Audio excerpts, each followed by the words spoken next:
Muy buen día, bienvenidos a este su programa Esa Noche Presenta, transmitiéndose desde Guadalajara, Jalisco, su servidor Gerardo Sandoval, a nombre del grupo Esa Noche, le da la más cordial de las bienvenidas. El día de hoy, como es costumbre, me hace el honor de acompañar mi hermano y compañero del grupo, el escritor y profesor Antonio S. Almeida. Bienvenido, Toño. Gracias, que era bonito día para ti, bonito día para todo nuestro querido público. Queremos mandarle un saludo y desearle un pronto restablecimiento a nuestro otro compañero, a Rafa, el carnalote. Así es, hermanito, mejor ese muchacho.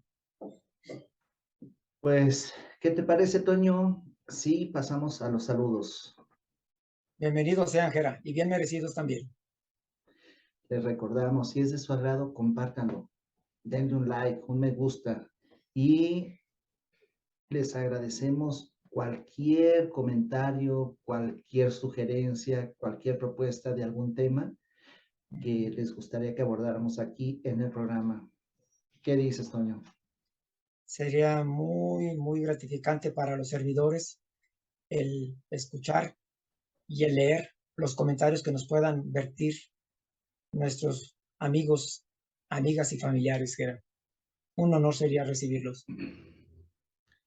Quiero agradecer públicamente al profesor Villafaña por todos los comentarios que nos hace programa tras programa. También al señor Francisco Gómez Echeverría, también por sus comentarios y sus propuestas, así como a Lili Pérez por estar compartiendo el programa.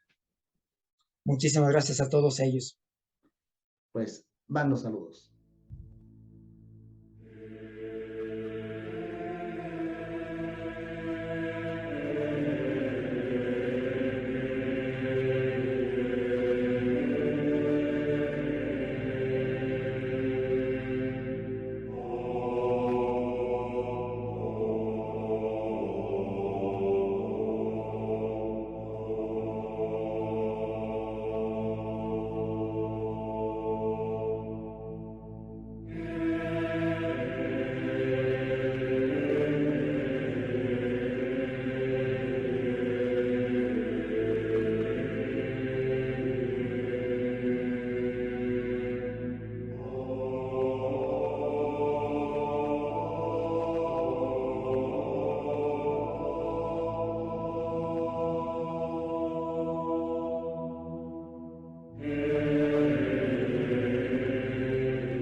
Regresamos, Toño.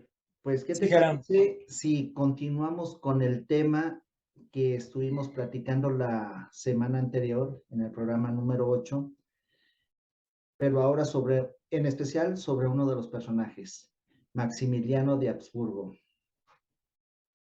Así es que está casi, casi como bien lo dices, en cierta forma obligado, es la consecuencia de lo que vimos la vez anterior. Así es. Todo un personaje, híjole, con sus claroscuros, este señor. Como hago en ocasiones la pregunta pública, Toño, para ti, ¿héroe o villano? Pues más bien villano, Gerardo, más bien. Aunque bueno, sabes que no soy de la idea de señalarlos o de etiquetarlos como héroe o villano, porque pues en lo personal no hay ni héroes, villanos sí, pero héroes no, héroes no. Aquí desde mi punto de vista, héroes Sí, en la historia de México, no. Como debe ser un héroe de al 100%, no lo hay, ninguno para mí. comparto tu idea. La comparto. Que sí nos han querido maquillar a muchos personajes como el bueno de la película, pero Sí, en realidad todos tuvieron sus claroscuros. sí, sí, Pues, ¿qué nos puedes decir de Maximiliano? tantas cosas, obviamente que no se van a poder abordar todas las cosas de este gran personaje, pero bueno, pues vamos a compartir ambos con nuestros amigos algunos muy relevantes. El nombre completo de Maximiliano fue Fernando Maximiliano José de Habsburgo Lorena. Él nace en Viena, Austria, el 6 de julio de 1832. Este personaje fue reconocido como muy inteligente. Lamentablemente, esa gran inteligencia que tenía poco le sirvió. Esta figura histórica hablaba latín, francés, italiano, húngaro, inglés, polaco y español, razón por la cual cuando llega a México, pues se entiende a la perfección con los nativos de esta patria. Así es que, pues fue una de las, puedo decir, de los aspectos en la vida que le sirvió el tener una buena inteligencia. Tengo entendido, Toño, Ajá, que Maximiliano también estuvo interesado, pero vio trunca esa idea de aprender náhuatl. sí, sí, Gerard. Entonces, también tengo entendido que era muy hábil para las lenguas, pero que era malo para las matemáticas. Pues es otra de las virtudes no desarrolladas de este señor. Sí, Fíjate que dentro de lo que sí, él mismo lo reconocía que era, de amigos, es que era flojo, muy flojo. Él se reconocía como tal y que le encantaba salir de excursión, reuniones sociales, otra cosa que era bastante ambicioso. Ese fue otro de los grandes defectos de este señor y también le gustaba mucho el baile. Pero algo que me sorprendió, que era y amigos, es que desde muy pequeño, o desde muy joven, más bien dicho, le dio por fumar hachís, algo que a mí pues sí, se me hizo pues fuera de lo común. Yo no concebía a Maximiliano con esa característica. Era de las cosas pues que él, insisto, reconocía y el que todo eso lo tenía, pero pues eso de una u otra manera contribuyó a que realmente no fuera un gran emperador, porque si hacemos un, un análisis, realmente quien gobernaba aquí en México, una vez que llegan, y que voy a abordar un poquito más adelante, fue Carlota. Ella realmente fue quien gobernó. ¿Y por qué? Bueno, porque ella fue educada para tal objetivo. Así es que lo hacía de una manera bien, muy acorde a su papel y pues también muy acorde a las necesidades y a las pues oportunidades que tenían de disponer de dinero aquí en México, una vez que llegan aquí al imperio. Pero continuando, que ambos eran de cuna, pues, remunerada. Sí, mira, Gera y Ambos. amigo, Carlota en su momento y en algún tiempo yo creo que vamos a hablar también de ella, yo me imagino, Gera y amigos, llegó a ser considerada la mujer más rica del mundo, imagínense nada más. Lamentablemente él cuando es niño tiene una enfermedad que a la postre lo dejaría estéril. Por ahí hay una leyenda, una versión o varias versiones en que dicen que tuvo un hijo con una, eh, con una dama, hija de un jardinero que tenía allá en la Casa Borda en Cuernavaca. Documentado no está, pero esa creencia se tiene y bueno, pues esa es una más de las probablemente leyendas que se le atribuyen a Maximiliano. Obviamente con Carlota no hubo ninguna descendencia por esa característica pues que él le aquejaba. Y algo que también fue muy pues sonado es el que prácticamente en el 90% de las fotografías aparece con qué, con barba. ¿Y a qué se debía esto de que no se quitaba la barba? Pues a que tenía el mentón hundido. Así es que le deformaba un tanto el rostro cuando se quitaba la barba y se le veía, pues podemos decir que ese defecto facial que poseía. Eso motivó para que pues prácticamente siempre estuviera con la barba presente en su rostro. Y una característica también de su barba, Toño, Sí, era que estaba seccionada en dos. sí, sí, claro. ¿Por qué motivo? ¿Lo sabes? Mira, una puede deberse que era a precisamente ese hundimiento que tenía en esta parte de su rostro y eso hacía que no fuera la barba con caída en todo la parte baja de su maxilar inferior. Una caída Muy natural. una caída natural, exacto. Ese puede ser uno de los motivos. Que él, pues, bueno, se la podía haber arreglado de tal forma, pero pues al final de cuentas luego regresaba a su posición, pues que el mismo hueso del maxilar le ocasionaba de que separara los cabellos de su barba. Pues bueno, a este personaje le llegan a ofrecer en 2 ocasiones el que fuera gobernante de 2 países europeos, entre ellos Polonia. Rechaza esos 2 ofrecimientos, pero por allá por 1864 eh, recibe la visita él y Carlota de unos diplomáticos mexicanos del Partido Conservador que le hacen la invitación para que fuera el emperador de México. Obviamente que esa noticia tanto a Maximiliano como a Carlota sí les llamó la atención poderosamente, pero Maximiliano les puso una condición. Él les dijo, si quieren soy el emperador, pero siempre y cuando me demuestren que la mayoría o la totalidad de los mexicanos están de acuerdo en que yo vaya a ser su emperador. Y pues, conociendo al mexicano Ahí va el de una primer manera, engaño. perdón, Ahí va el primer engaño. conociendo al mexicano sus características muy particulares y peculiares, mágica y rápidamente llevan, no sé cómo, quiero ser honesto en este caso, digo en todos los demás también, pues, pero específicamente en este espacio, de que le presentan a Maximiliano al correr de las semanas, no pasan muchas, una especie de encuesta en donde 6 millones de mexicanos apoyaban el que fuera Maximiliano el emperador, considerando que para 1864 México tenía aproximadamente entre 8 y 8,5 millones de habitantes. Quiere decir que pues 3/4 partes Arriba del prácticamente decían 75%. que sí, que sí querían que fuera el emperador. Ahora, Toño, ahí y está, una pregunta. sí. Y supuestamente esas personas sacaron los votos, pero ¿de qué estados? Mira, Jera, esa es la gran incógnita. ¿Cómo lo hicieron para que en pocas semanas, 2, 3 semanas aproximadamente, sacaran esa cantidad de votos de manera pues tan rápida?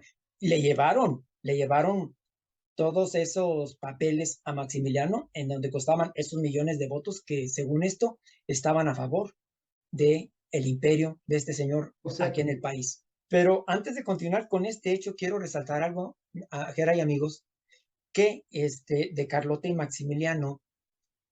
Carlota, cuando conoce a Maximiliano, eh, se enamora de él. Le gusta bastante Maximiliano a Carlota. Sin embargo, Maximiliano no. Maximiliano, posteriormente, a sabiendas de la gran riqueza que tenía esta dama, es que decide siempre sí casarse con ella.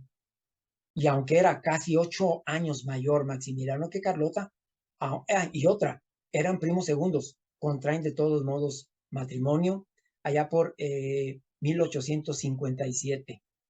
Bien, por eso ya vivían en Miramar cuando reciben la comitiva de estos diplomáticos que mencionaba hace un momento.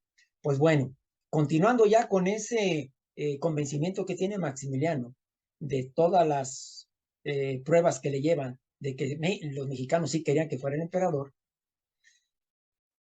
deciden pues ya embarcarse y hacer todos los preparativos. Imaginémonos nada más todo lo que tuvieron que hacer este par de personajes para poderse trasladar a un país que desconocían totalmente y, como se dice popularmente aquí en México, brincar el charco para trasladarse a esta parte. Llegaron eh, a, aquí a México, llegaron por Veracruz el 28 de mayo de 1864. Ellos, obviamente, que creían que los iban a recibir majestuosamente, con bombo y platillo, como decimos aquí. Lamentablemente fue una recepción muy deducida. Ahí ya como que a Carlota ya no le empezó a gustar ese hecho, porque pues obviamente si tantos millones de mexicanos estaban de acuerdo en que fueran los emperadores, pues ellos esperaban una recepción majestuosa. No lo fue así. Bien, para poder llegar a la Ciudad de México, pues obviamente que tienen que pasar por Puebla. En Puebla sí reciben les dan una bienvenida muy significativa, a ellos los deja muy contentos y pues obviamente que eso les da una motivación muy grande para poder llegar a México, a la ciudad. Pues llegan a la Ciudad de México a mediados de junio y llegan a lo que es Palacio Nacional. Lamentablemente a Carlota no le gusta el Palacio Nacional, aunque pasan ahí unos días.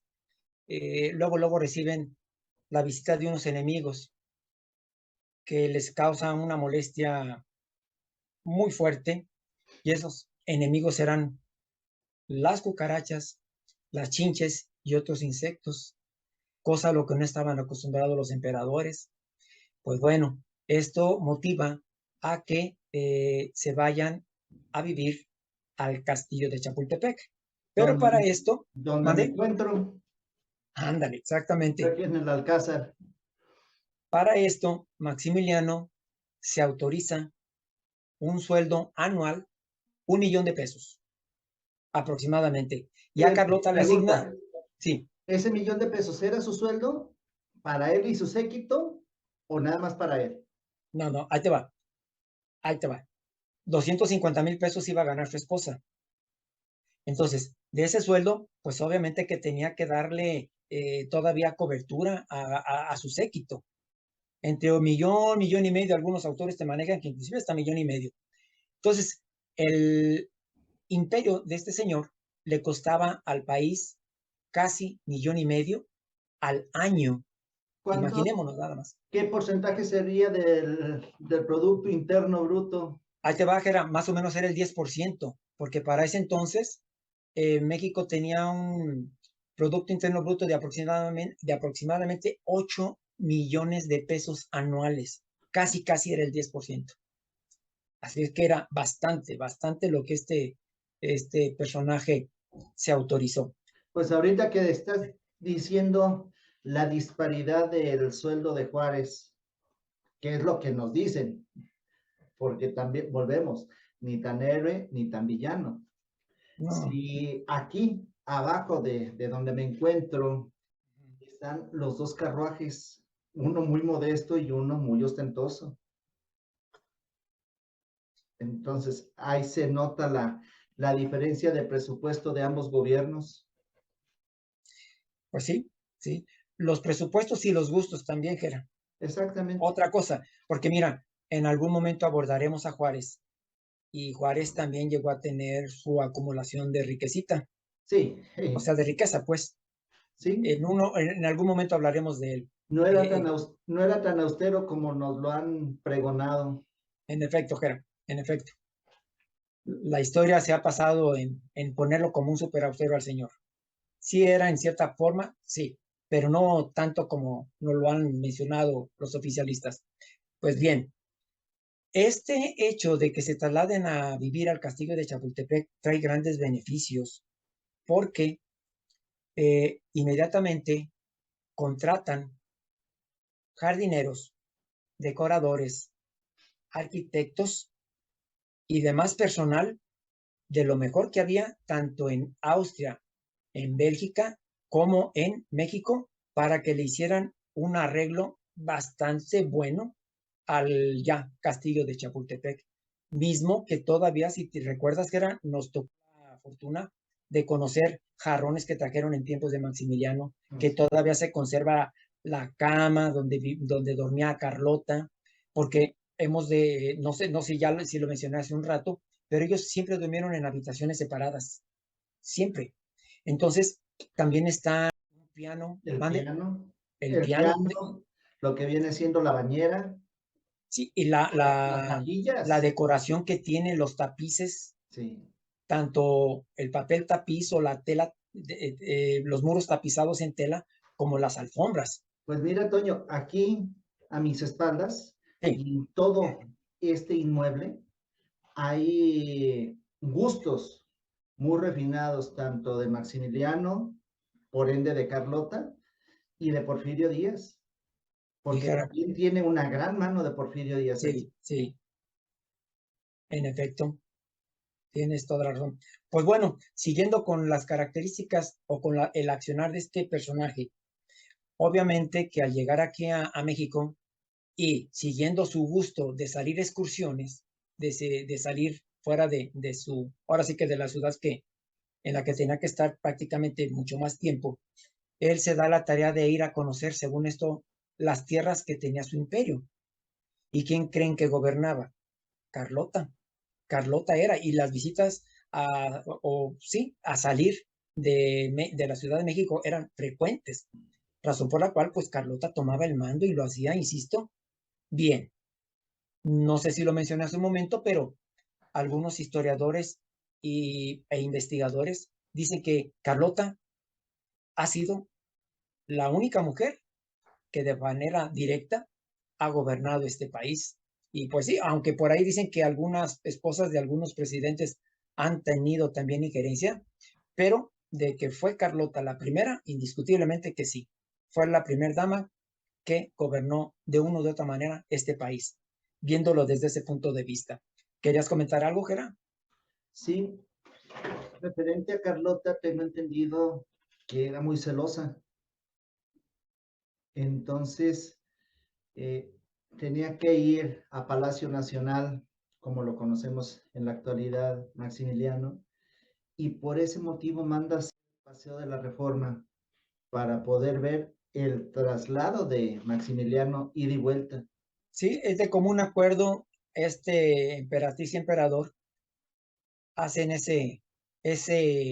pues podemos decir que ese trazo mental de que hubiera una vía recta y directa por consiguiente del castillo de Chapultepec, como bien mencionas, al Palacio Nacional, que más o menos son en línea recta 5 kilómetros con 250 metros aproximadamente. Que te hago una Y pregunta, Toño, sí, dime, referente a esta rúa. sí, dime, En la actualidad, ¿te gusta? sí, Es hermoso, sí, sí, es hermoso. es hermoso y además muy significativo el saber que vas pasando por este espacio y aparte de que hay construcciones antiguas y hay construcciones muy modernas, lo que implica desde el punto de vista histórico, Gera y amigos. ¿Por qué? Bueno, pues porque por ahí se trasladaban los emperadores, su séquito, además de otros personajes que posteriormente, por obviedad, digo, transitaron esta rúa. En su época era prohibido pasar por esa calle. ¿sí? Tenían que hacerlo previa autorización del emperador, porque precisamente llevaba el nombre del Paseo de la Emperatriz, este espacio.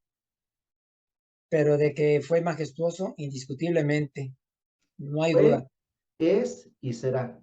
y seguirá siendo que era así, sí, sí, porque hasta eso las autoridades posteriores al gobierno, bueno, al imperio de Maximiliano, la siguieron conservando en muy buenas condiciones y pues prueba de ello es que es de lo más hermoso que tiene de vía citadina la Ciudad de México. ¿Y qué tan importante es que en cierto sector de Paseo de la Reforma viene siendo el espacio financiero más importante de América Latina?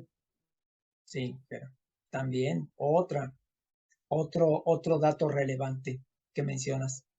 Y si nos vamos ya a algún dato un poquito más popular, el cruce de Avenida Juárez, el paso de cebra para llegar a la Latino, que viene siendo la calle ya Madero, es uno de los tres más transitados del mundo. Uh-huh. Sí, Y pero es el segundo más transitado de América, después de uno que está en Nueva York. en Nueva York. Uh-huh. Es impresionante el cruzarlo.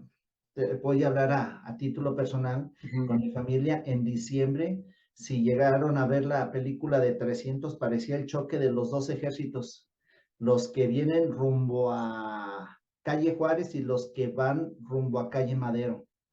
Uh-huh. Es impresionante ver cómo se confrontan ambos grupos de frente.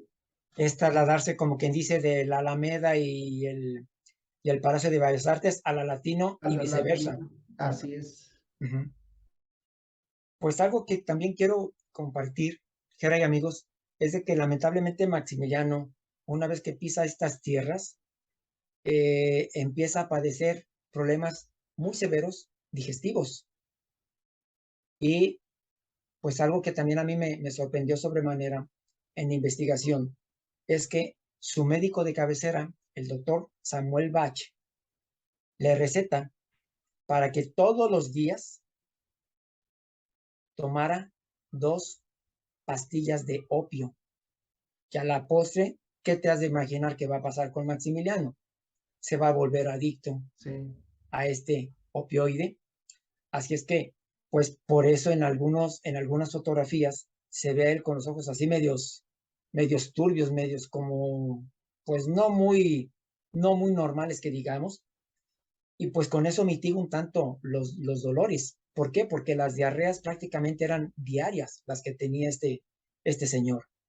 Por eso en algunas fotografías, ya poco antes de morir, ya más o menos por el año de 1867, ya se ve muy demacrado, ya se ve más delgado todavía por ese hecho. Pues bueno, Toño, dime, cara, la venganza de Moctezuma. es lo que dicen, la venganza de Moctezuma. Pues continuando Así es, con Gera. datos de este personaje de la historia de México.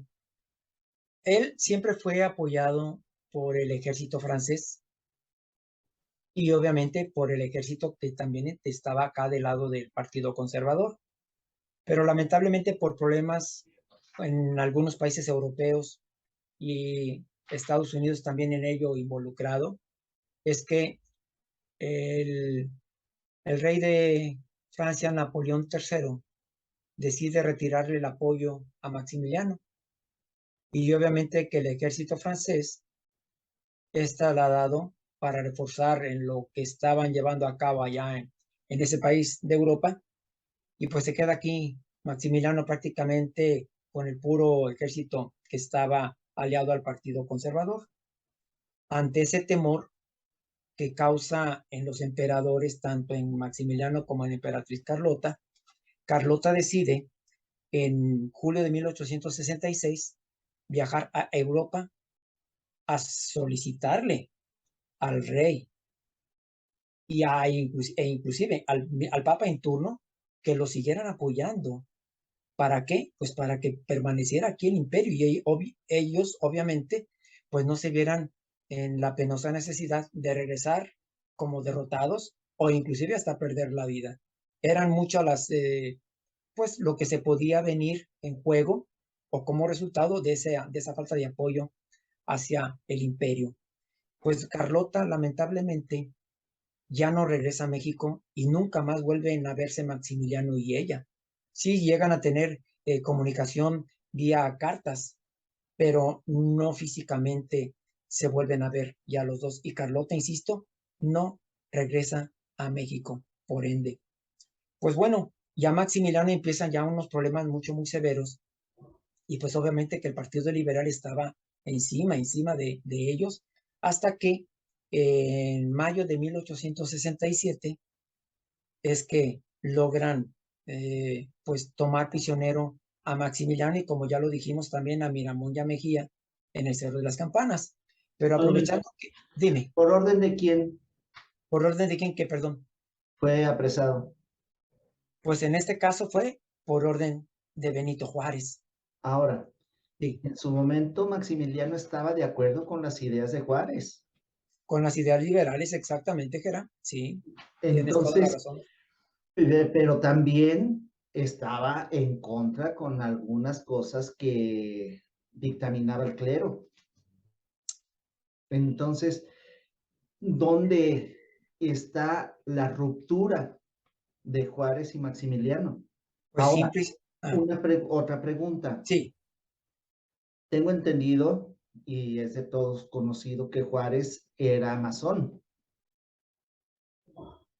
Decían que también Maximiliano era masón. también era masón, exacto. ¿Y que entre ellos no se protegen? Sí, pero ahí te va, Gerard. Dentro de la masonería sí se tiene que proteger entre ellos mismos, pero hay una cláusula en donde se menciona que si ese masón está ocasionando un daño mayor a una nación, no a un particular, a una nación, entonces se hace el juicio importando que sea masón contra masón. No hay problema. Y Maximiliano, pues, si tomamos en cuenta, él estaba usurpando un cargo aquí. ¿Por qué? Porque aquí constitucionalmente había un presidente que era Benito Juárez, razón por la cual pues no apoyó masón con masón, aunque hay esa creencia. Sí. Y en base a eso, que ambos eran masones, está la creencia y está la leyenda de que Juárez le perdonó la vida a Maximiliano y que se fue a vivir Ya a sea El Salvador, justo armas. justo armas. No, no, no es cierto. Entonces, pues es una leyenda, Tú lo has dicho, Gera, es una leyenda. ¿sí? Fíjate, Por el parecido físico, entre comillas, que había, porque este señor era de gustos refinados, el señor Justo Armas, tengo entendido que era de origen omaní. no Entonces, sé, no sé su nacionalidad del señor Justo tengo Armas. entendido que era de Omán.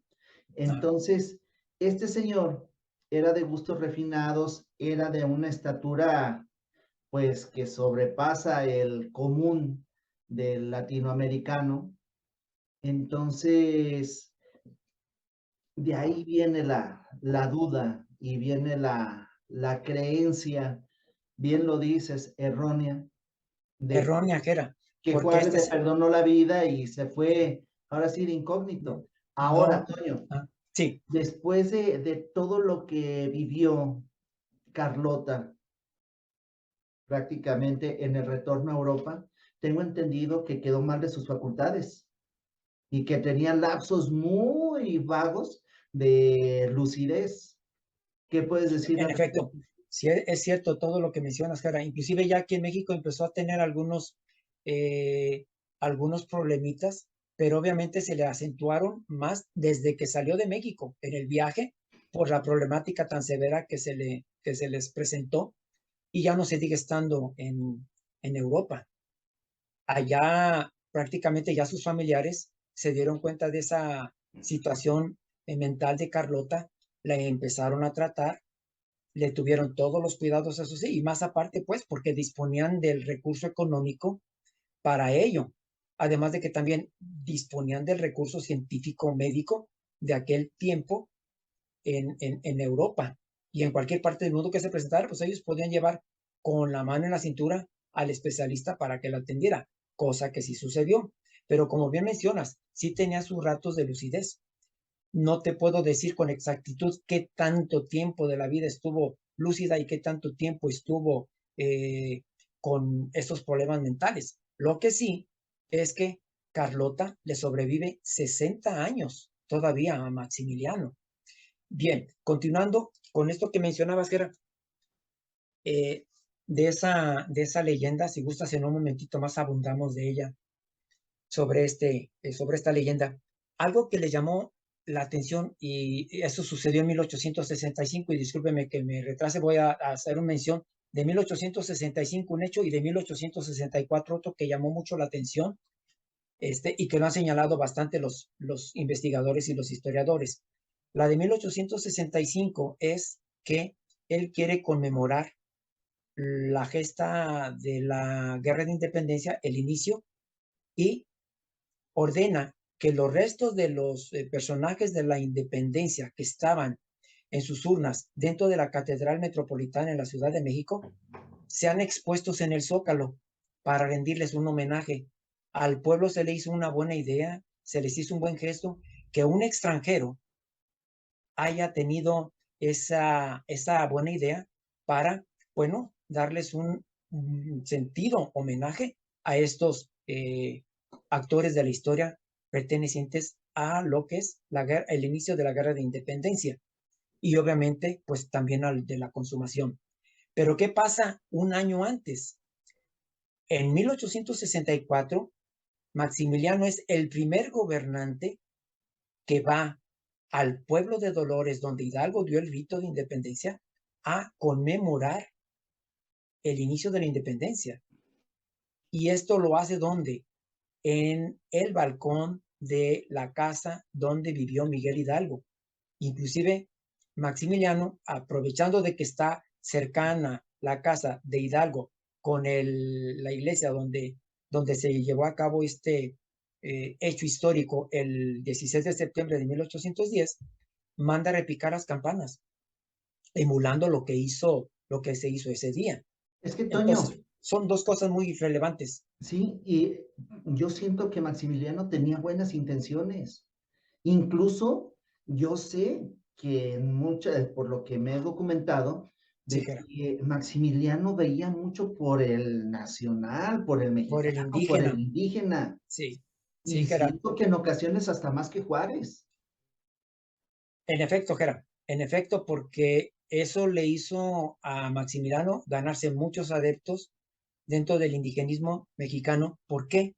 Porque él dio más bien por ellos y por los campesinos que el propio Juárez. Entonces, pues eso sí le benefició. E inclusive ya cuando abordemos el tema de Carlota Jera y amigos, van a ver que también traía muy buenas ideas. Inclusive algunas de esas ideas de Carlota las tomaron posteriormente los gobernantes mexicanos y las llevaron a cabo. Pero de que traían buenas ideas, obviamente que sí. Simple y sencillamente venían de un país o de un espacio territorial muy desarrollado, intelectual, tecnológica para aquellos años y científicamente, cosa que no teníamos en México. Así es de que pues era de esperarse que vinieran con una serie de innovaciones positivas que se vieron tan siquiera reflejados ahí en el castillo, simplemente que en el castillo de Chapultepec. Amén de otra, por ejemplo, ese de lo del paseo de la emperatriz, pues, fue genial. No dudo que posteriormente lo haya hecho algún otro gobernante, pero al menos ellos fueron los iniciadores. Nomás una cosa sí quiero aclarar, no sé de antemano que tanto tú como yo, la intención cada vez que abordamos a un personaje de la historia de México, sea nacional o sea extranjero, no nos ponemos en un plano para enjuiciarlo a que sea el bueno o a que sea el malo. Simplemente son comentarios desde el punto de vista imparcial y desde nuestra óptica, porque obviamente cada quien va a tener una opinión diferente a la nuestra. Algunos quizás coincidan, pero pues ese es uno de lo bonito que tiene la vida. Como la lo hemos diversidad de dicho, Toño, opiniones. no ¿Mande? somos los dueños de la verdad. Claro, Y la Jera. platicamos porque prácticamente es una charla Sí, desde nuestra óptica, claro que sí, Jera. solamente. No con esto queremos dar a rajatabla que esta es la verdad de la Sí, historia. No, sí, es nuestro punto de vista. claro que sí, no tratamos de influir en nadie para vertir nuestros comentarios. Sí, la intención no es influir en, en ninguna de las personas que nos atiende tan amablemente. Simplemente vertimos nuestros comentarios, nuestras opiniones, nada más.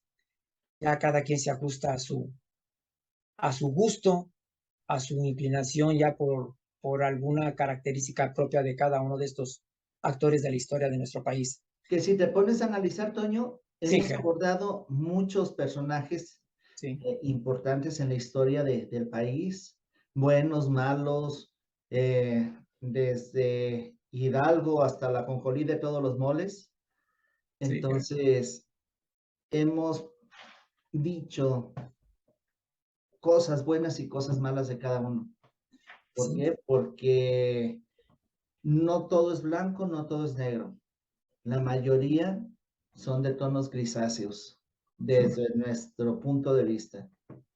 Y como decías hace rato, Gera, bueno, tratamos de documentarnos, tratamos de investigar en autores que obviamente tienen muchísimos años de trayectoria, muchísimo conocimiento y que son veraces y que no Sí, están dentro del lado oficial para exacto. impartir los hechos históricos. Los hechos históricos manipulados como muchas ocasiones lo han hecho. Ujú. Como dices tú, en el carácter oficialista. En efecto, Gera, en efecto. Pues continuando con este señor eh, austriaco, él, como decía hace un ratito, Jera y amigos, él es sorprendido en el Cerro de las Campanas, es tomado prisionero y, junto con Miramón y Mejía, es enjuiciado. Eso se sucedió en mayo de 1867. Es enjuiciado y en junio, el 19 de junio de 1867, repito el año, es fusilado ahí mismo en el Cerro de las Campanas junto con sus dos generales. Ya lo abordamos el programa pasado, que al momento de fusilarlo, obviamente tú lo comentaste muy acertadamente, Gera, y fuiste muy minucioso en decir la forma de los disparos que le hicieron a Maximiliano en especial, y que pues en el ataúd no cupo. Algo que poco se sabe, porque van a decir, bueno, pues era lógico pensar que no le iban a hacer autopsia, porque pues si estamos viendo de qué está muriendo, pues ya ni necesidad de autopsia hay, cosa Pues, que sí le realizan. Toño, Mande. si fuera en la actualidad, sí le hacen autopsia para ver de qué murió. Y te aseguro que hubiera estado en el parte médico, se suicidó. Bueno, bueno, este, para esto, la autopsia la realizan tres doctores, no uno, tres. Y esos tres fueron un queretano, era Vicente Licea, que parece que este señor hizo negocio con la sangre, mojando pañuelos en sangre del emperador, de algunos de los aficionados o de los fanáticos de Maximiliano o de la alta alcurnia de México, vendiendo pues es lo que dice, es lo que se dice. El otro fue el doctor Samuel Bach, que era su médico de cabecera, y un tercer doctor que era general, por cierto, de nombre Ignacio Rivadeneira, que era el médico responsable de atender a los soldados que salían heridos y lamentablemente muertos también, del ejército que comandaba Mariano Escobedo. Entonces, a estos tres doctores se les comisionó encargarse de la autopsia de Maximiliano. Lamentablemente, este, a Maximiliano, una vez que ya hacen autopsia y le dan su embalsamamiento, Malo, por cierto. malo por cierto, el ataúd lo ponen en el sótano del Palacio de Gobierno de Querétaro. Ahí está meses.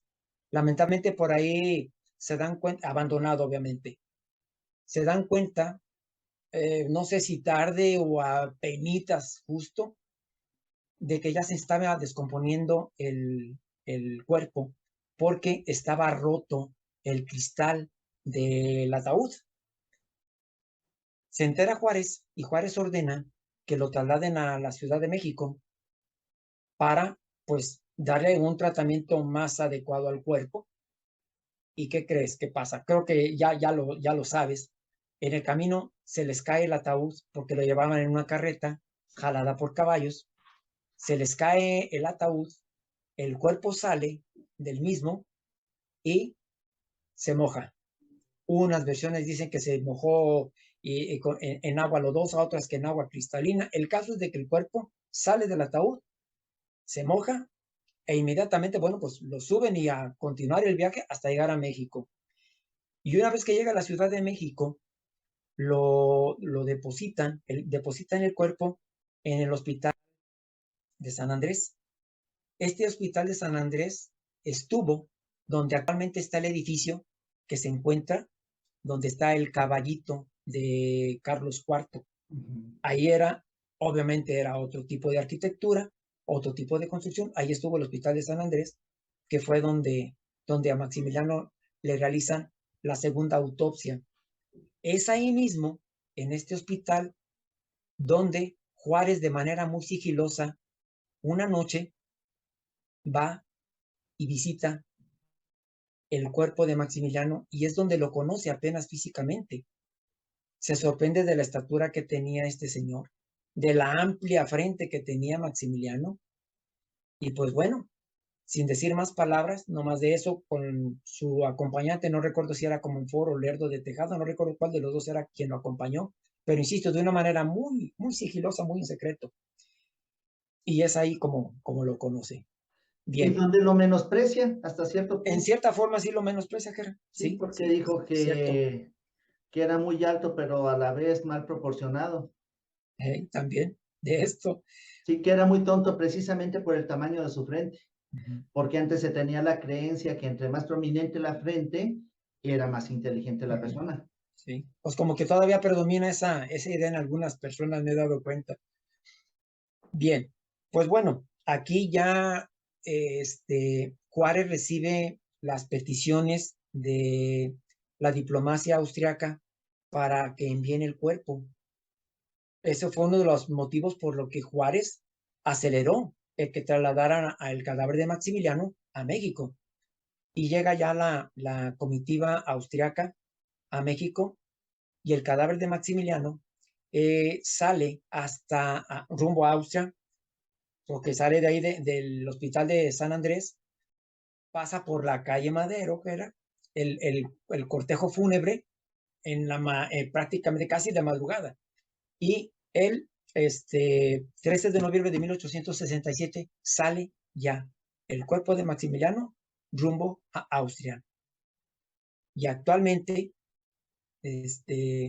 pues se tienen algunas versiones. De ahí también surge esto de este señor Justo Armas, porque la madre, en cuanto llega el cuerpo de Maximiliano y abre la caja, dice, este no es mi hijo. Pues lógico. ¿Por qué? Porque aparte, cuando estuvo ya aquí que le hicieron el último embalsamamiento o el segundo, le pusieron unos ojos de vidrio. El cuerpo ya imaginémonos, o mejor ni nos imaginemos, pero ya estaba muy deformadito. Y Así es que la aparte con madre, todo lo que le hicieron, sí, para empezar, para que cupiera en el primer ataúd. sí. Así de que obviamente la madre no lo reconoció. Y bueno, a partir de ese entonces se encuentra en la iglesia de las Capuchinas allá en Viena, en la cripta número 126. Por si algún día van a Viena, pues está en esta iglesia, en el sótano, por cierto, en la cripta número 126. Y así a grandes rasgos, Jera y amigos, es lo que, bueno, se preparó para el día de hoy compartir con todos ustedes sobre Maximiliano. Sé de antemano que este personaje tiene mucho más, pero pues ahorita con esto nos conformamos, Jera. Así es. La verdad que, como dices tú, da para mucho más, pero es una breve charla. Si ustedes Sí, tienen algún dato que nos puedan proporcionar, háganoslo llegar por mensaje. Adelante, Toño. cabe hacer mención, Jera y amigos, que en el caso de Maximiliano fallece a la edad de 34 años. Coincidentemente, su otro compañero de fusilamiento, que fue el general Miramón, Miguel Miramón, también fallece de 34 años. Y el otro general que lo acompaña en el fusilamiento, Tomás Mejía, muere de 46, prácticamente muy jóvenes, sobre todo Maximiliano y Miramón. Pero aquí lo sorprendente, como mencioné hace un rato, Gera y amigos, es de que Carlota todavía le sobrevive 60 años. Ella muere a razón, creo que de 1927, de 80 y tantos años.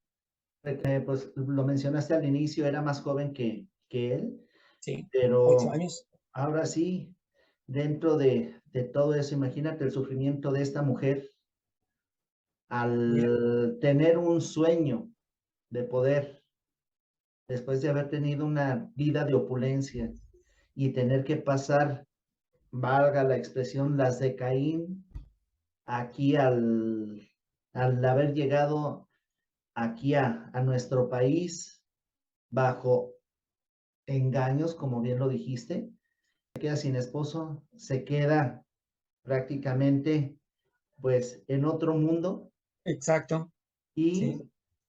ya del otro lado del charco, sola, porque no tuvo descendencia, como bien lo dijiste. No tuvo descendencia, aunque siempre sus familiares estuvieron muy atentos a toda la problemática de ella, siempre la asistieron. Y ya abordaremos el tema Carlota, porque también tiene mucho mucho que decir este personaje de Carlota. Y pues Ojalá bueno, un lo día, que mandé, no, en un programa próximo, ojalá en un programa próximo abordemos, si te pones a analizar, son pocas las mujeres que hemos abordado aquí en el programa. sí, Más bien nos hemos abocado a lugares, a varones o a sucesos. sí, Gerardo, Ahora darle paso a ese maravilloso ser que es la ¿qué mujer. es la mujer? Sí, Gerardo, muy bien, muy buena tu idea.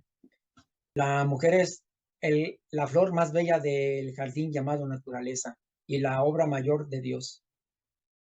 Así es. Pues no me queda más que agradecerte, Toño, Gracias, Gerardo. compartido tus conocimientos aquí en tu programa y nos esperamos la próxima.